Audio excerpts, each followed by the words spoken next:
RoadRants, Episode 2. Even if you got them to cry at the screening, how quickly, the moment that person walks away from you, you are off their radar, and you have to realize that. Welcome to RoadRants. I'm Frank Sardella, and I'm your host of this show, where I get on my soapbox and rant about stuff that's going to help you expand into your community and expand your profession. Join me now. All right, Frank Sardella here, calling you out with another Road Rant. And boy, do I have one for you today. Today's Road Rant is entitled, Don't Flatter Yourself. And I have a very good reason for saying that. This has got nothing to do with your arrogance, overconfidence. As a matter of fact, ironically, it's the exact opposite. The exact contrary to overconfidence.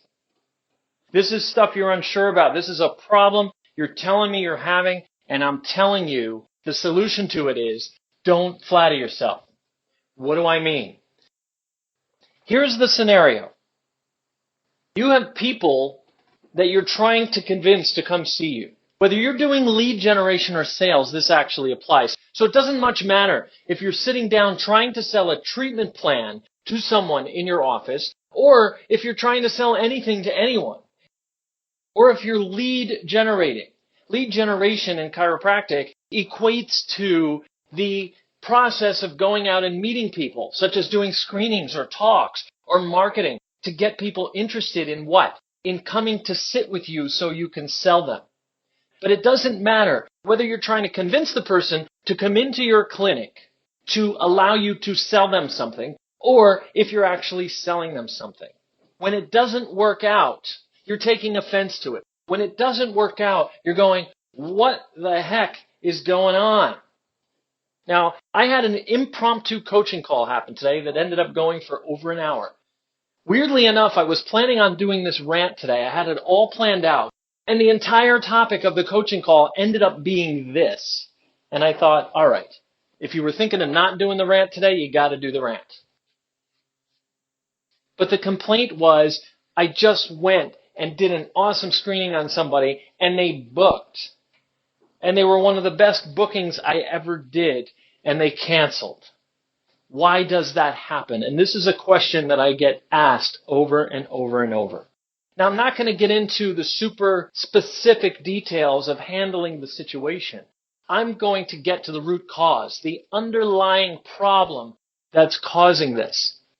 And the answer to your question is always, don't flatter yourself. What do I mean by that? Well, what is flattering yourself? Flattering yourself is assuming that you are the center of this person's attention. Don't flatter yourself means assuming that you are somehow centered or part of this person's life. And you need to recognize a couple of things.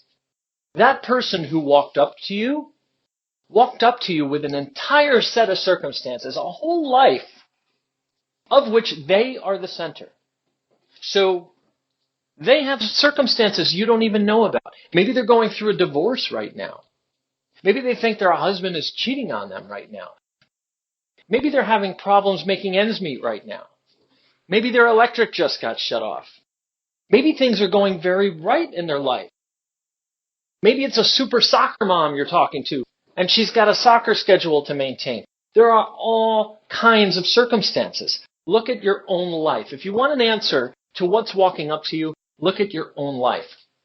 I guarantee you, in the last week to 2 months, you've had at least one person try to convince you of something, to sell you on something, or to convince you to arrive somewhere, to make an appointment, keep an appointment, whether it's your dentist, whether it's whoever.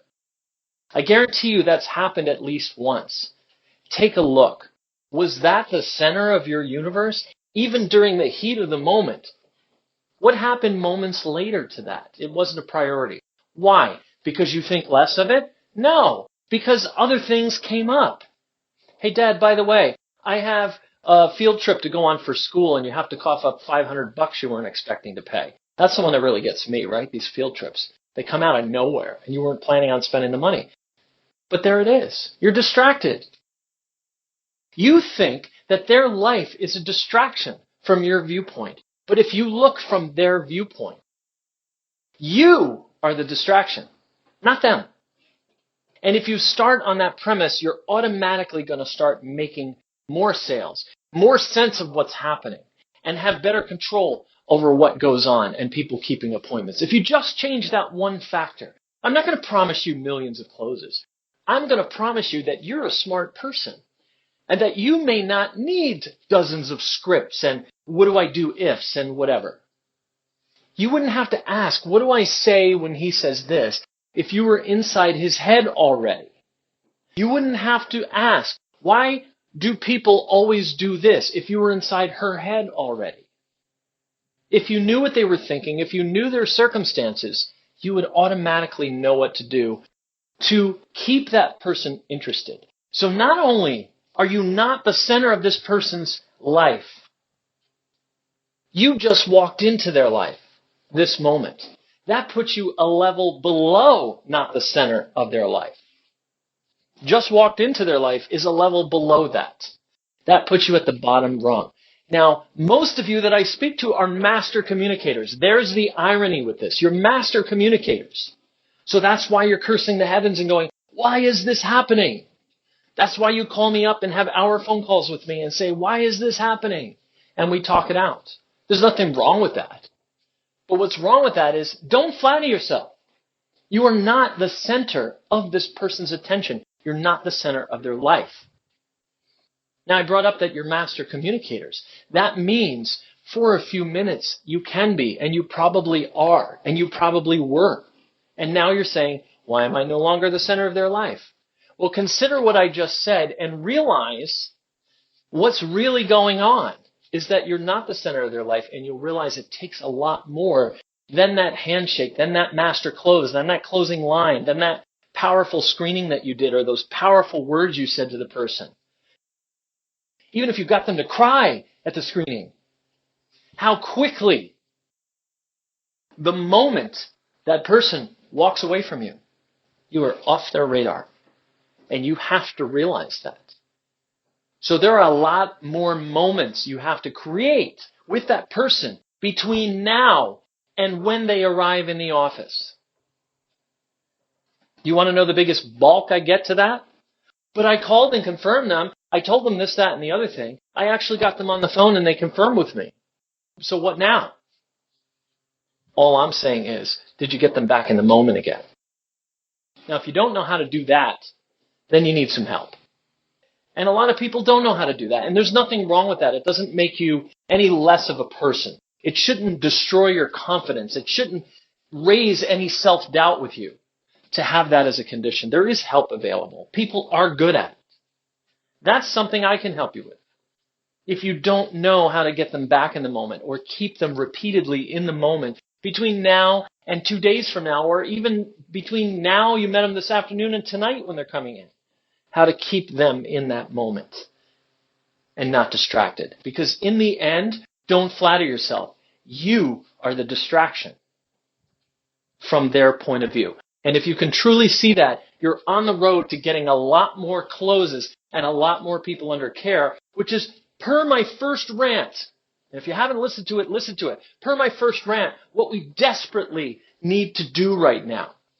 You want to combat this whole viewpoint that's being shoved down the millennials' throats, that's going to destroy our legacy, then you need to do whatever you can to get as many people as you can. That's your legacy right there. As many people you can under chiropractic care. Living a wellness lifestyle. Using real healing. And that's your reason for doing what you do.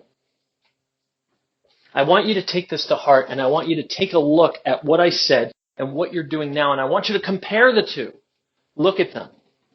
I want you to realize that you're not the center of this other person's attention, that you are a distraction, and go from that viewpoint and see what happens. So if you take any advice from today's rant, it's this. Don't flatter yourself. And I guarantee you, you make more closes.